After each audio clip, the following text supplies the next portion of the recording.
بکنیم. تورات میان چی بینیمشته نه؟ اونجا چی بفهمستی؟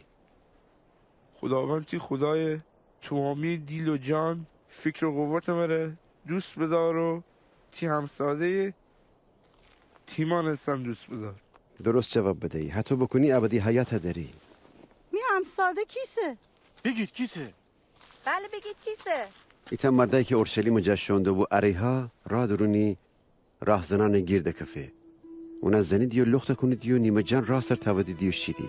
ایتا کاهن هم هورای شونده بو وقتی اون مردک دینه خورای کجا کنه. اونجا فاصله گیره خورای گیره شه.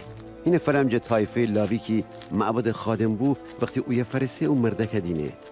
اونم محل نکنه و خورای ادامه دهشه.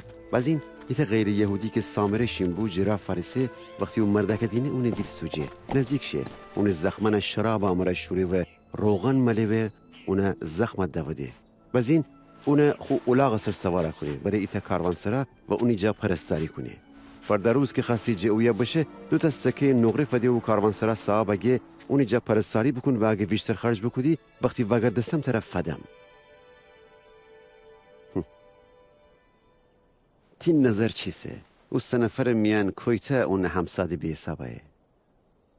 اونه که اونه دیر اون مرده که رو بسوخته. پس تو نمونه من از رفتار بکن.